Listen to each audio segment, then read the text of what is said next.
Yo, what is up, everybody? Elestriad Season 3 just got announced, and we are going to take a look at, well, we're playing Lunar this season. And if you haven't checked out the rule set for this season yet, I am playing for the Lunar Pantheon, which means I'm required to play an Artemis, and I'm required to play 11 Lunar Spirits. Which is why I'm making this video, because this video we're going to go over what the hell Lunar casters are going to be able to do in this season, because our pool of cards, if you didn't know, is 13 14 Lunar cards in the game right now. So what are we doing to build the deck with 14 cards, and we have to build it around the element that we have so few cards for? It's a challenge for sure, and it's something that myself, Caleb, and Saiyan, and Magnitude all kind of worked on, and we have good options. Don't get me wrong. It's not a lot of options, but they're playable options, and we're going to get into what that kind of entails in a moment. But let's look at our card pool for Lunar and just figure out what we're doing in Season 3. Subscribe to words. Subscribe to words. Subscribe to words, bro. Shouting out words. It's literally just us telling people to subscribe to words. No! Alright, so I mentioned we got 14 cards. And we're going to actually start on the bottom right here. So let's start with Pharamel, right? We can play Pharamel. We're not playing Pharamel because a defensive wall that can get removed by 1,000,001 things, probably not relevant. It also kind of forces us a little bit heavier into solar since we'll have to ascend into it. So having more solar options to ascend into it would be generally relevant, but I don't think it's good enough to see play anyway. There's other options that we're planning. And the next one I'm going to talk about here is Brontowisp. We're not playing that either because we don't have enough fire to play it. So let's take a look at the rest of what we're possibly dealing with. So one of our main options for deck builds is going to be Posthumous / Farrageist Reanimator style decks, or not necessarily Reanimator, but Ramp, Circle of the Sky, Altar of Stars, stuff like that. That is an interesting deck we have access to in Lunar, especially when we kind of have to be forced to play Artemis. Since we're playing Artemis, we have to play at least one. Why not two more to play some kind of circle ramp strategy? To go with that kind of idea, we could play Fawnlet, which searches Artemis and becomes a pretty heavy defensive wall. Because we have so much Lunar, we could play Fawnlet and then play an Artemis on 4 and not really be too worried about losing those 4 spirits because we have so many Lunar anyway. And Pandolence is here, and specifically in like a ramp / circle / nexus deck to get out Posthumous Farrageist. Pandolence plus Altar of the Stars is a really interesting turn loop you can do to constantly get Altar of Stars back, manipulate battles, and try to get more spirits on board than your opponent to kind of, well, get big bodies on board. The problem is it doesn't actually answer Elestrals often, and having 4 attack is mediocre when we don't have a stadium to support it. So 4 attack is basically not super relevant right now. So that is an option. We can do some kind of ramp strategy / reanimator strategy with those cards. And Artemis, that is a decent deck strategy. It's not the best, but it's super blowout, kind of just deal with it. If you can't deal with Farrageist, you lose, right? So that's an option. The other main options we have here is Draking. We can just play Draking, Drakid, and Rock in a Hard Place. If we played the Draking deck, we can play a Splash of Water.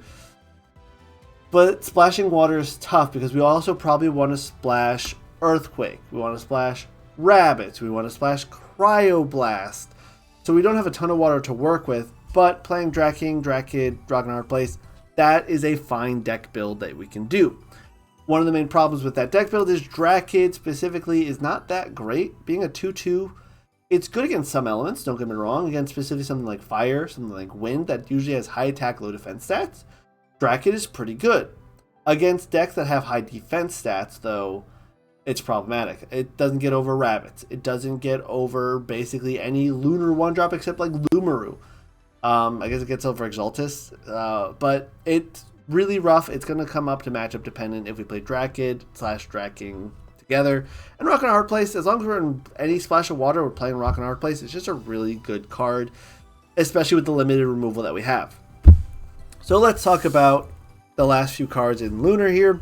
Spectaris, it's an auto-include 3 of in every deck we're playing. No matter what we're doing, because we have so many Lunar Spirits and we're locked to it, that is our premier 1-drop beatdown card. We are playing 3 Spectaris no matter what.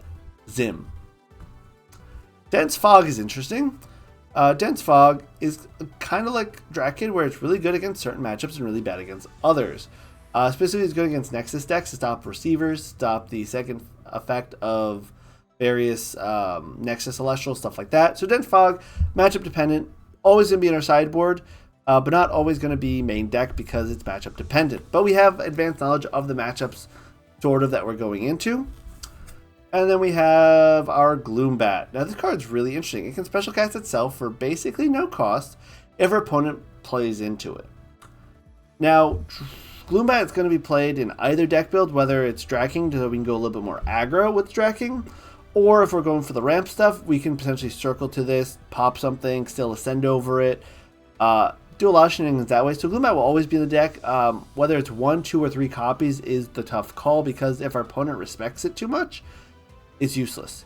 If our opponent doesn't respect it, it's just a free card. It's so good.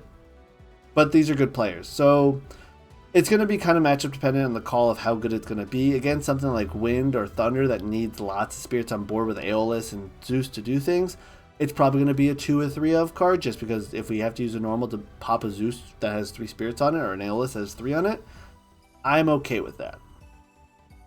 So matchup dependent, but really good in general. Our opponents can play around it, which makes it risky. And Nobby. If we had Doppelganger, oh boy, Nobby would be playable. Without Doppelganger, Nobby just doesn't quite cut it. Now, obviously, it's terrible against Lunar, and it's terrible against Solar. Against the other 6 elements, it's just okay. It's a 4 attacker that sometimes gets over 5s, but your opponent can play around it. And the fact that it doesn't have the payoff anymore of being able to special in the Doppelganger, a little problematic there. So Nobby is going to be a 1 to 2 of in the main deck, just so we have an extra Lunar attacker that we don't have access to Lunar attackers except for Spectaris, basically. So it's going to have to see play because we don't have many other options. So that's what we're dealing with Lunar, right? Just lacking options. Just straight lacking options. But we have 2 really solid deck ideas going for us. What that means with these 2 deck ideas going for us is that our opponents will kind of always know within a 50-50 chance of what deck we're playing. There's also the possibility we play a 5s deck, but we can't splash spirits that well, so maybe that doesn't work out. But so I guess 3 options that we have, and the 5s can potentially go into Fairgeist and Posthumous stuff by misenchanting Lunar and then ascending over, yada yada, take over board state. That's the biggest drawback of, yes, we have good deck options, but our opponents will kind of always know what we're going to be playing. And that's tough. That's something that our opponents have a lot more luxury, where they, even if they play, like the Earth is probably playing Earth Nexus. Going into that matchup, yeah, the Earth Nexus is going to be a really powerful deck, and it's tried and true that even when we're playing into it normally, it's just that good, right?